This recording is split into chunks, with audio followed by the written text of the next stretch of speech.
तो आप लोग आई होप आप लोग बहुत अच्छे होंगे। तो आज के इस वीडियो में हम जानेंगे एंटीजन क्या होता है, एंटीजन की प्रॉपर्टी क्या होती है। इन सबको हम हिंदी प्लस इंग्लिश दोनों नोट भाषाओं में देखेंगे। तो चलिए बिना किसी देरी के आज का वीडियो स्टार्ट करते हैं। एंटीजन क्या होता है सबसे पहले इंग्लिश लैंग्वेज में देख रहे हैं। Antigen are large molecule of protein. क्या होता है?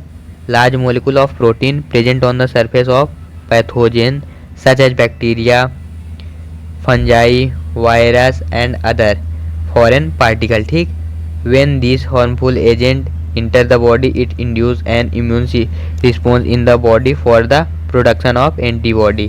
अब देखिए हम इसको हिंदी में देखते हैं। ये देखिए ये क्या है? ये बैक्टीरिया है। क्या है? बैक्टीरिया है। माइक्रोस्कोप में जब हम देखेंगे तो बैक्टीरिया हमें इसी प्रकार का दिखाई देगा। ठीक, अब हम हिंदी में जानते हैं क्या होता है। एंटीजन क्या होता है? एंटीजन प्रोटीन के बड़े अणु होते हैं जो रोगजनक की सतह पर मौजूद होते हैं, जैसे कि क्या हो गया? बैक्टीरिया हो गया, कवक हो गया, ठीक, वायरस हो गया और अन्य रोगजनक कण। ठीक, जब ये हानिकारक एजेंट शरीर में प्रवेश करते हैं तो यह एंटीबॉडी के उत्पादन के लिए शरीर में प्रतिरक्षा प्रतिक्रिया उत्पन्न करते हैं। क्या होता है? देखिए अच्छे से समझिए। एंटीजन प्रोटीन के बड़े अणु होते हैं। क्या होते हैं? प्रोटीन यानी प्रोटीन के पेप्टाइड हो गया, पॉलीपेप्टाइड हो गया, इन सब चीज़ से मिलके बना होता है कौन? एंटीजन। ठीक, जो रोगजनक की सतह पर मौजूद होते हैं, जैसे कि बैक्टीरिया हो गया, कवक हो गया, वायरस हो गया और अन्य फॉरेन पार्टिकल हो गए। इनके कहाँ पे मौजूद होता है? सरफेस पे प्रेजेंट होते हैं। ठीक, जब ये हानिकारक एजेंट यानी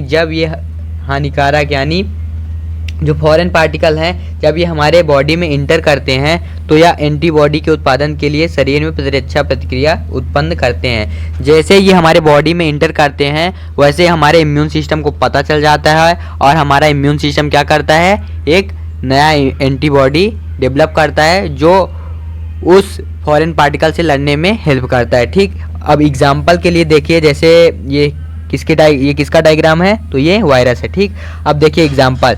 When a common cold virus enter the body, it causes the body to produce antibody to prevent from getting sick। अब देखिए हिंदी में,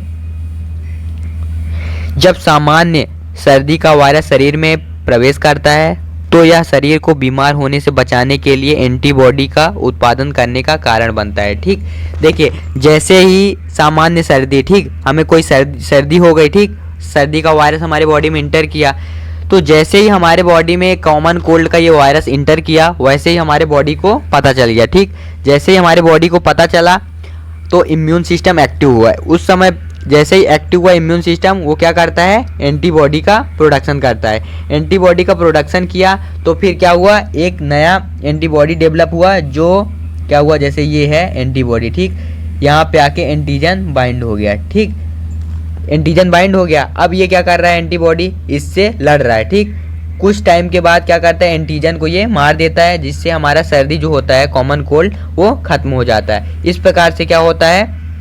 हमारे बॉडी में एंटीबॉडी का प्रोडक्शन होता है। ठीक, अब देखिए इसका हम क्या जानेंगे? प्रॉपर्टी जानेंगे।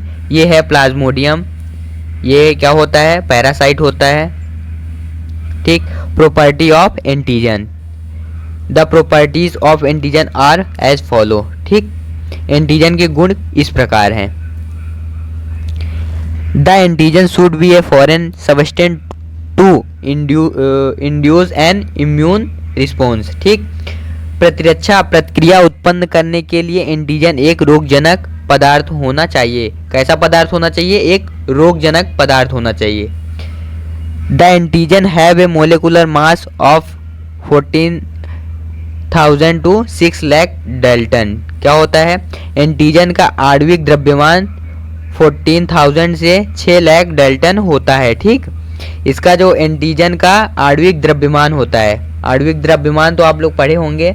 आणविक द्रव्यमान जो होता है वो कितना होता है? 14,000 से 6 लाख डाल्टन होता है। किसका? एंटीजन का। ठीक, they are mainly protein and polysaccharide. क्या होते हैं? ये मुख्य रूप से प्रोटीन और पॉलीसैकेराइड होते हैं। क्या होते हैं? प्रोटीन और पॉलीसैकेराइड होते हैं। They more chemically complex, they are the more immunogenic they will be. ठीक, वे रासायनिक रूप से जितने अधिक जटिल होंगे वे उतने ही अधिक प्रतिरक्षात्मक होंगे। कैसे होंगे? वो केमिकल रूप से जितने ही ज़्यादा क्या होंगे, जितने ही ज़्यादा जटिल होंगे वो उतने ही ज़्यादा क्या होंगे, प्रतिरक्षात्मक होंगे। ठीक। Antigen are species specific. ठीक। एंटीजन प्रजाति विशिष्ट होते हैं। इसकी जो स्पेसीज होती है वो कैसी होती है, विशिष्ट होती है, स्पेसिफिक होती है। ठीक।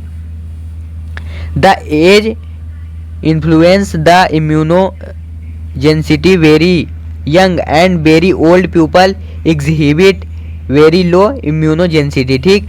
उम्र इम्यूनोजेंसिटी को प्रभावित करती है। बहुत युवा और बहुत बूढ़े लोगों में रोग प्रतिरोधक क्षमता बहुत कम होती है। ठीक। देखिए क्या होता है, जैसे बहुत सारे यंग भी होते हैं और बहुत सारे ओल्ड मैन भी होते हैं जिनका क्या होता है, रोग प्रतिरोधक क्षमता जो होती है वो बहुत कम होती है। क्यों होती है? बहुत सारे डिजीज़ के कारण होती है और बहुत सारे एंटीबायोटिक के कारण क्या होती है, इनकी रोग प्रतिरोधक क्षमता जो होती है वो कम हो जाती है। ठीक। और बहुत सारे क्या होते हैं, ओल्ड एज वालों में भी जो क्या होती है, रोग प्रतिरोधक क्षमता होती है वो बहुत ज़्यादा होती है। ठीक। और यंग मैन में भी बहुत ज़्यादा होती है। तो इस प्रकार से क्या होता है, रोग प्रतिरोधक क्षमता होती है। ठीक। तो अगर आज की वीडियो आप लोग को समझ आई हो तो वीडियो को लाइक कर दें, चैनल पे नए हैं तो चैनल को सब्सक्राइब कर दें, क्योंकि इसी तरह की मेडिकल से रिलेटेड वीडियो हम डेली प्रोवाइड करते रहेंगे। Thank you.